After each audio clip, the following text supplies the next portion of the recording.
যে বর্তমান রাজনৈতিক প্রেক্ষাপটকে আপনি কিভাবে দেখছেন সেটা আপনি কি মনে করেন? পশ্চিমবঙ্গে এর আগে যখন রাজনীতি করতাম তখন একটা ম্যানুভারিং স্পেস ছিল, অর্থাৎ বিরোধিতা করার একটা স্বাধীনতা ছিল। মমতা ব্যানার্জি এসে সেই পরিধিটাকে সুইচ করে দিয়েছে।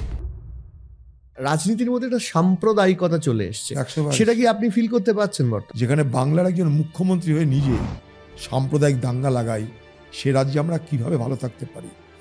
তার দলের বিধায়ক সে বলছে যে বাংলার মুখ্যমন্ত্রী মমতা ব্যানার্জি যখন দেখল 2024 সালের নির্বাচনে যে অধীর চৌধুরীকে হারানো যাবে না, তখন সে আমাকে বলল দাঙ্গা লাগাও।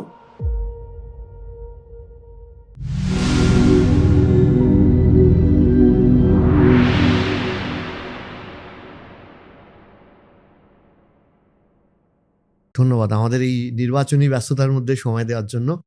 প্রথমেই আমরা যেটা দিয়ে প্রশ্ন শুরু করি সেটা হচ্ছে কেমন আছেন, সেটা একটু বলুন। কেমন আছি? হ্যাঁ, ভালো আছি। আচ্ছা, আপনার একটা দীর্ঘ রাজনৈতিক জীবন, যে সময় বিভিন্ন সময় প্রেক্ষাপট বদলেছে, রাজনৈতিক প্রেক্ষাপট। আপনাকে যদি জিজ্ঞেস করি যে বর্তমান রাজনৈতিক প্রেক্ষাপটকে আপনি কিভাবে দেখছেন সেটা আপনি কি মনে করেন? এর আগে যখন রাজনীতি করতাম তখন একটা ম্যানুভারিং স্পেস ছিল, অর্থাৎ বিরোধিতা করার একটা সৌন্দর্য ছিল, স্বাধীনতা ছিল। আজকের দিনে রাজনীতিতে বিরোধিতা করবার সৌন্দর্য, স্বাধীনতা সব কিছুকে খতম করে দেওয়া হয়েছে। বিশেষ করে যেখানে অপোজিশন, বিরোধীরা, যেটা ডেমোক্রেসির, সংসদীয় ব্যবস্থার সবথেকে বড় হাতিয়ার। যে কোনো পৃথিবীর যে কোনো গণতান্ত্রিক দেশে বিরোধী পক্ষ আছে বলে গণতন্ত্র চলে। পশ্চিমবঙ্গে সেই বিরোধিতা করার অধিকারটাকে খতম করে দেওয়া হচ্ছে, ডেসিমেট করে দেওয়া হচ্ছে।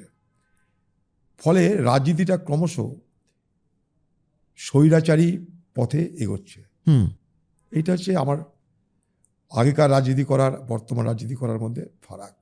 যে বর্তমানে ক্রমশ বাংলা স্বৈরাচারী শাসন ব্যবস্থা, স্বৈরাচারী প্রক্রিয়ার মধ্য দিয়ে এগোচ্ছে, যেটা আমাদের রাজ্যের সংস্কৃতির বিরুদ্ধে, বাংলার বাঙালির ভাবনার, মননের বিরুদ্ধে, এবং এটা বাংলার সর্বনাশার পথে আমাদেরকে এগিয়ে নিয়ে যাচ্ছে।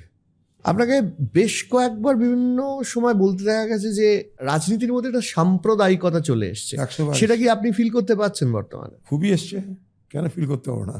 সারা বাংলা জুড়ে তো আজকে সাম্প্রদায়িক বিভাজনের রাজনীতি চলছে। সোসাইটিটাকে পোলারাইজ করার চেষ্টা চলছে। সাম্প্রদায়িক বিভাজনের প্রক্রিয়া তীক্ষ্ণভাবে এখানে প্রয়োগ করা হয়।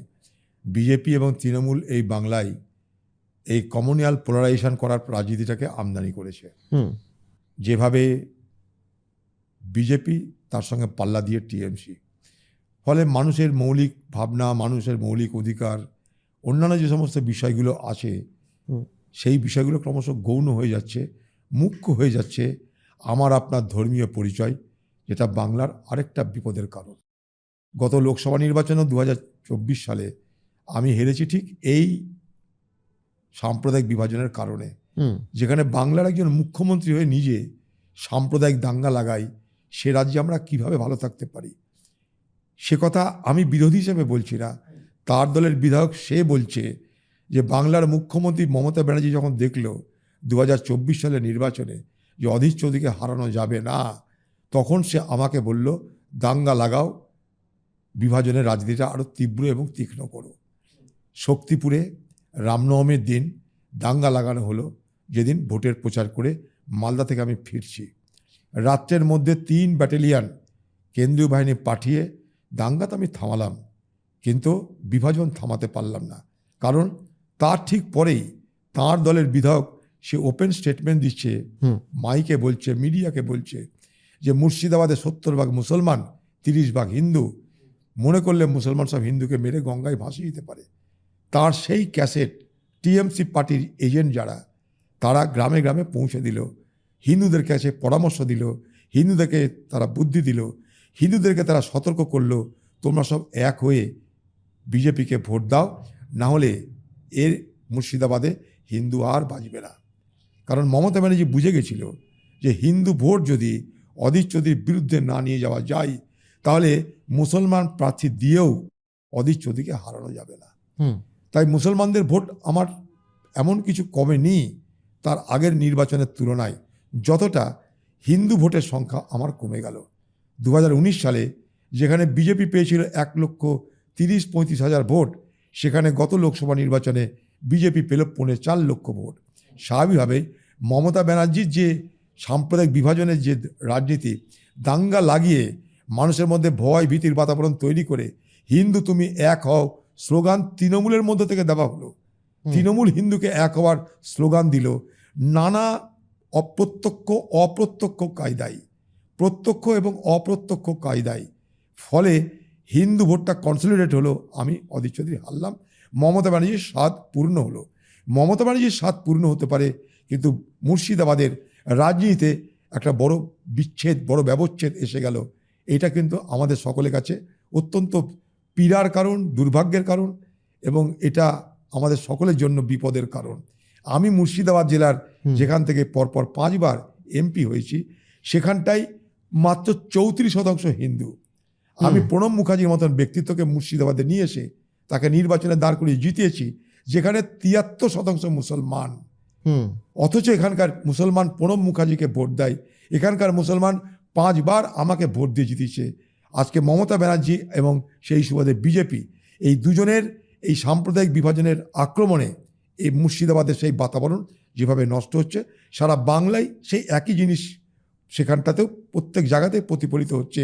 অর্থাৎ ক্রমশ পশ্চিমবঙ্গ যে বাংলার সমাজ, বাংলার ভাবনা, বাংলার সংস্কৃতি, সেখানটাই সাম্প্রদায়িকতার বীজ বাষ্প ক্রমশ আচ্ছন্ন হচ্ছে। এই বাংলাকে নিয়ে আমি গর্ব করে বাইরে বলতাম, এবং দিল্লিতেও বলেছি, যে পশ্চিমবঙ্গে কাস্টিজম অ্যান্ড কলোনিয়ালিজম, জাতপাত, সাম্প্রদায়িকতাবাদ, এই দুয়ের স্থান নেই। তাই আমরা অগ্রবর্তী একটা অ্যাডভান্স স্টেট বলে আমি নিজেকে মনে করি। আমি তার জন্য গর্ববোধ করতাম।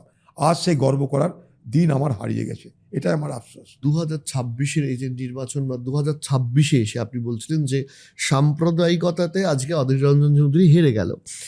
আজকের 2026-এর অধীর রঞ্জন চৌধুরীর 26-এর লক্ষ্য কি?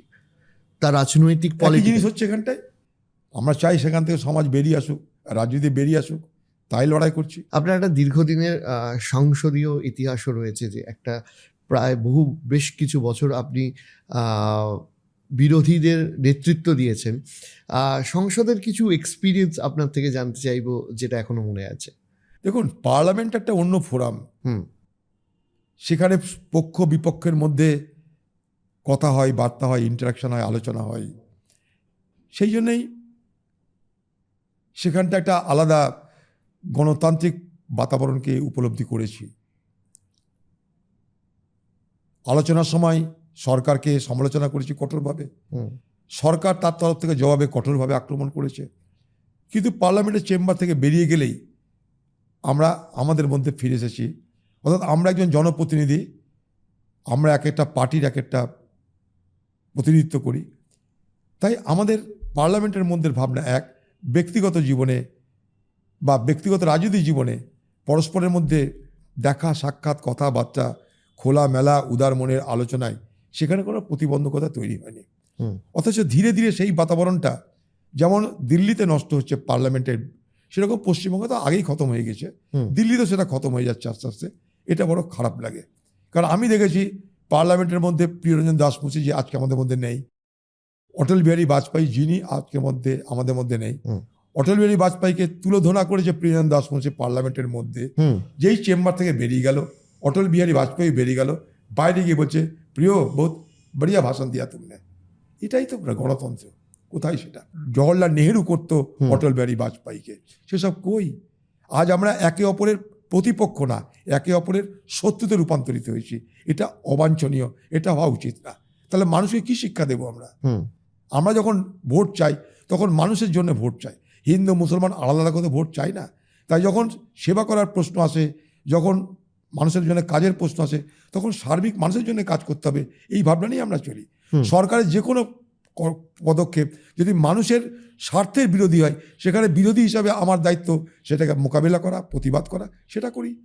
বিরোধিতা করা মানে কি? রাজনৈতিক বিরোধিতা করার মধ্য দিয়ে আমরা সরকারকে সক্রিয় করি। হ্যাঁ, ডেফিনেটলি সরকারকে অ্যাক্টিভেটেড গণতন্ত্রের সমালোচনা একটা খুব এটাই তো গুরুত্বপূর্ণ। সব থেকে বড় একটা গণতান্ত্রিক দেশের সব থেকে বড় পরিচয়, হুম। সব থেকে বড় অলংকার। সেইগুলোকে আমরা খুইয়ে ফেলছি, তারাই সেগুলোকে আমরা ধ্বংস করছি। ফলে সমাজে রাজনীতির নামে তিক্ততা, বৈরতা, দুশ্মনী এগুলো বাড়ছে, বিষাক্ততা বাড়ছে। সেই আনন্দ মজা নেই রাজনীতি করতে। রাজনীতি করা মানে একটা টেনশন, বিরোধী রাজনীতি করা মানে তো কখন এই হবে, তাই হবে, ওই হবে, কাকে পুলিশ ধরবে, কাকে মারবে, কাকে কেস দিবে, এই ব্যস্ত থাকো। মানুষের জন্য কাজ করবো কখন? বড় দুর্ভাগ্য আমাদের। আমি আপনাকে একটা জিনিস জিজ্ঞেস করছি যে আপনি যদিও পরবর্তীকালে মানে আপনার নেতৃত্বে কংগ্রেস বামফ্রন্টের সাথে মানে জোট করেছে, কিন্তু স্টিল আপনি একটা দীর্ঘ জীবন বামফ্রন্টকে সরকারে পেয়েছেন, মানে বামফ্রন্টের বিরোধী হিসেবে কাজ করেছেন, একটা দীর্ঘ জীবন তৃণমূলের বিরোধী হিসেবে কাজ করেছেন। এই দুটো এরার মধ্যে তফাৎ কি? ওই যে বললাম আপনাকে যে আগে একটা পলিটিক্যাল একটা ম্যানুভারিং স্পেস ছিল, আমরা বিরোধিতা করতাম, কিন্তু তার মধ্যে বিরোধিতা করার একটা পরিধি ছিল ছোট্ট মতন। মমতা ব্যানার্জি এসে সেই পরিধিটাকে স্কুইজ করে দিয়েছে। আগে আমরা মিছিল, মিটিং, প্রতিবাদ, দেখা, ধর্ণা সব করতে পারতাম। আপনি যদি মনে করেন মমতা ব্যানার্জিকে কোনো চিঠি দেবেন, তার কোনোদিন উত্তর আসবে না। আমি ছোট একটা উদাহরণ দিই আপনাকে। আমি ধরুন ভারতবর্ষের দলনেতা ছিলাম কংগ্রেস দলের, ঠিক আছে, পার্লামেন্টে, তার মানে বিরোধী দলের নেতা এক হিসাবে। ভারতবর্ষে যখন 26 জানুয়ারি হয়, রিপাবলিক ডে, তখন যে রাজপথ, সেই রাজপথে প্রথম যে সারির বেঞ্চি মানে চেয়ার, ফার্স্ট রো যেটা, সেখানটায় আমাদের নামে, আমার নামে নাম লেখা থাকতো চেয়ারের সঙ্গে। সেই আমি যখন ওই অবস্থাতেই, ওই পদ থাকা অবস্থাতেই বহরমপুরে এলাম, কারণ আমি একটু আমার শহর, আমার জেলা এগুলোকে বেশি ভালোবাসি। আমি দিল্লিতে কাজে যাই আর বাস করতে মুর্শিদাবাদে আসি। তো স্বাভাবিকভাবেই যখন অনেক রিপাবলিক ডে, 15 আগস্টে আমি ইচ্ছা করে দিল্লিতে থাকতাম না। ওই আড়ম্বর, ওই ঝংকার দেখেছি, একবার দেখা মানে বারবার দেখা, টিভিতে দেখে নেব। আমি চলে আসতাম আমার দেশে, আমার শহরে, আমাদের পার্টি অফিস, এখানে সেই 26 জানুয়ারি পালন করতাম, 15 আগস্ট পালন করতাম। আমার পার্টি অফিস থেকে পাশে স্কোয়ার ফিল্ড, ঠিক আছে, সেখানে সরকারিভাবে সেই অনুষ্ঠান পালিত হচ্ছে, আমি আমন্ত্রিত নই। অথচ দিল্লিতে সেই একই দিনে আমার নামে দিল্লিতে যে রাজপথে, রাজপথের প্রথম পংক্তিতে আমার চেয়ার নামাঙ্কিত আছে, সুরক্ষিত আছে, এখানে আমন্ত্রিত নই আমি। তাহলে বুঝতেই পারছেন ম্যানুভারিং স্পেসটা কতটা স্কুইজড হয়েছে। আমি বিরোধিতা করলে ডিজি কথা বলবে না, এসপি কথা বলবে না, ডিএম ফোন তুলবে না, আইজি কথা বলবে না, মন্ত্রী কথা বলবে না, কারণ দিদি রেগে যাবে। এই দিদি রেগে যাবার কারণে আমাদের সকালে 12টা বেজে যাবে, বড় মুশকিল। আপনাকে মনে হয় যে এটা মানে সেন্ট্রালি তৃণমূলের টপ অফ দ্য লেভেল থেকে হয়, নাকি এটা শুধুমাত্র আপনার লোকালে যারা বিরোধী রয়েছে, যারা আপনার ক্ষমতাটা মমতা ব্যানার্জি করে, এবং সেটাই ডাউন টু আর্থ নিচে চলে পারমিয়েট হয়। যেটা দিদি করে সেটা তার ভাইরা করবে, কারণ তারা জানে অধীর চৌধুরীর সঙ্গে হেসে কথা বললে তার চাকরি চলে যাবে। দিদি যদি দেখে নেয়, ফোনে হয়তো কেউ বলে, কথা বলে না তা না, কিন্তু বলবে যে কাউকে বলো না কিন্তু ভাই, কি করবো বুঝো তো, বিপদ হয়ে যাবে।